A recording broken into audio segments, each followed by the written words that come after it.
Hello everyone. स्वागत है आपको मनोबल स्टडी यूट्यूब चैनल पे। दोस्तों, हम लोग आज करने वाले हैं झारखंड बोर्ड क्लास 8 का मैथ का बुक सॉल्यूशन। वो भी कौन सा चैप्टर? तो चैप्टर हम लोग करने वाले हैं 11.1। कहने का मतलब है कि झारखंड बोर्ड यानी कि जैक बोर्ड क्लास 8 का एक्सरसाइज देखिए 11.1 का कुछ क्वेश्चन को हम लोग इस वीडियो में सीखने वाले हैं। तो दोस्तों, इस वीडियो में देखिए इस 11.1 को सीखने से पहले कुछ बेसिक कंसेप्ट को क्लियर करना होगा, जो कि इस क्वेश्चन में बहुत ही मिड पॉइंट को यानी कि बहुत ही महत्वपूर्ण भूमिका निभाएंगे। इसके सीखे बिना हम इस क्वेश्चन को, इस चैप्टर को नहीं हल कर सकते हैं। तो इस चैप्टर को हल करने से पहले हम लोग इस बेसिक पॉइंट को सीखेंगे। बेसिक पॉइंट क्या है, तो आप वीडियो के अंत तक बने रहे। क्या चीज़ है मैं बताने वाला हूँ। देखिए गाइज, यहाँ पे लिखा गया पॉइंट। पॉइंट किसे कहते हैं?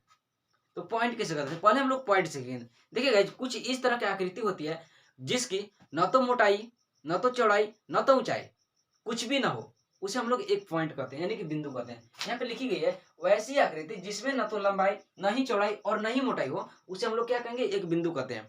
गाइज, इसमें एक चीज ये भी कभी कम्पिटेटिव क्लास में पूछ लिया जाता है कि एक बिंदु द्वारा बनाए गए कोण कितने होते हैं? तो एक बिंदु द्वारा बनाए गए कोण 360 डिग्री होते हैं। उस तरह से हम लोग सीखेंगे गाइज। तो यहाँ पे देखिए पूछ लेता है क्वेश्चन में, इस थ्योरेटिकल जब थ्योरी का क्वेश्चन पूछा जाएगा तो इसमें एक चीज पूछ ली जाती है कि एक बिंदु से कितनी रेखाएं खींची जा सकती है, यानी कि एक बिंदु से कितनी, लगभग कितनी रेखाएं खींची जा सकती है। तो गाइस देखिए, हम लोग इस थ्योरी में सीखेंगे कि एक बिंदु से कितनी रेखाएं खींची जा सकती है। तो देखिए हम लोग क्या चीज है, एक बिंदु से अनंत रेखा खींची जा सकती है। कितनी? तो अनंत रेखा। यहाँ पर देखिए बताया गया कि एक बिंदु और इससे अनेकों रेखा खींची जा सकती है, इसमें कोई भी डाउट नहीं है। तो इस तरह से हम लोग सीखेंगे गाइस, दो विभिन्न बिंदुओं से केवल एक रेखाखंड, यानी इस तरह से क्वेश्चन पूछ लिया जाएगा कि दो बिंदु से कितनी रेखाएं खींची जा सकती है, यानी कि दो बिंदु है, इससे कितनी रेखाएं खींची जा सकती है। तो गाइस, इसमें आपको याद रखना होगा कि दो बिंदु से सिर्फ एक ही लाइन खींची जा सकती है, इसके अलावा कोई और लाइन नहीं खींची जा सकती। ठीक है। इसके बाद हम लोग सीखेंगे कि तीन बिंदु, यानी कहा जाएगा संरेख बिंदु किसे कहते हैं, यानी कि संरेख किसे कहते हैं। तो संरेख बिंदु होने के लिए देखिएगा, यानी कि एक ही लाइन में तीन बिंदु, यानी कि तीन तीन स्टॉपेज होने चाहिए। उस तीनों स्टॉपेज से गुजर करके जब एक ही लाइन गुजर जाए सीधी लाइन में, तो क्या कहलाएगी? संरेख कहलाएगी। जैसे जैसे यहाँ पर देखिए ए है, बी है और सी है, जब एक ही लाइन से गुजरेगी तो क्या कहलाएगा? संरेख कहलाएगी। गाइस, इस तरह से असंरेख हम लोग को सीखना होगा। तो क्या चीज होगा? तो देखिए हम लोग कैसे सीख सकते हैं। बिंदु होगा, तीन बिंदु होगा, बट ये तीनों बिंदु होगा एक ही लाइन में नहीं होगी। जब एक ही लाइन में ये तीनों बिंदु नहीं होगी तो उसको हम लोग क्या कर सकते हैं? तो उसको हम लोग असंरेख बिंदु कर सकते हैं। गाइस, समझ में आया? आई होप अंडरस्टैंड, यानी कि आपको समझ में आ रहा होगा। तो देखिए गाइस, इसमें हम लोग सीख सकते हैं। अगर देखिए क्या चीज है, लाइन। लाइन किसे कहेंगे? रेखा किसे कहेंगे? ठीक है। एक ऐसी सरल रेखा, एक ऐसी सरल रेखा, एक ऐसी सरल रेखा जो दोनों तरफ अनंत दूरी तक। कहा जाए गाइस कि रेखा किसे कहते हैं? तो देखिए, रेखा का एक कॉन्सेप्ट बिल्कुल ही आसान है, आप सभी को समझ में आ जाएगा, मैं ऐसा उम्मीद करता हूँ।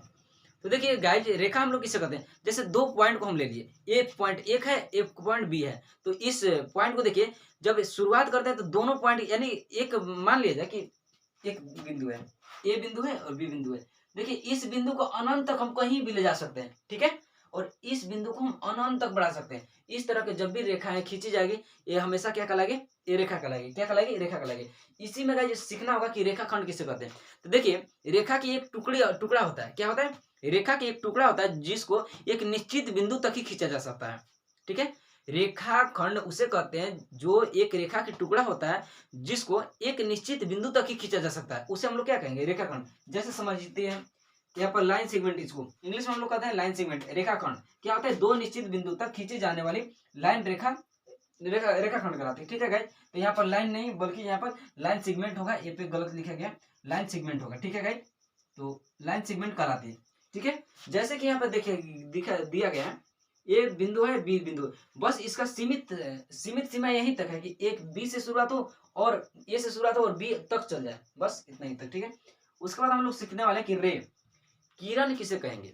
किरण किसे कहें?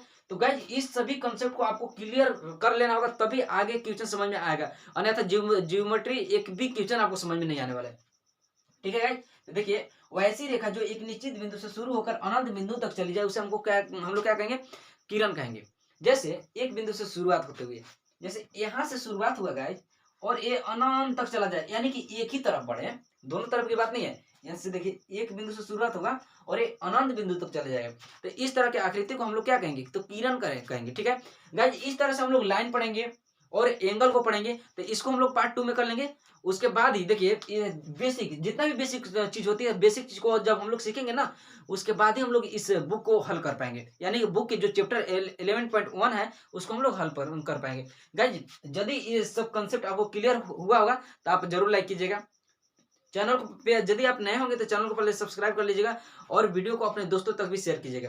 गाइज, इसको पूरी तरह से आप क्लियर कर लीजिए और वीडियो के अंत तक बने रहिएगा और चैनल को जरूर से जरूर सब्सक्राइब कर लीजिएगा, ताकि मैं इस तरह के वीडियो को अपलोड करूं तो आपको इसका नोटिफिकेशन सबसे पहले आ जाए और इस तरह की चीज को सीख पाए। Thank you.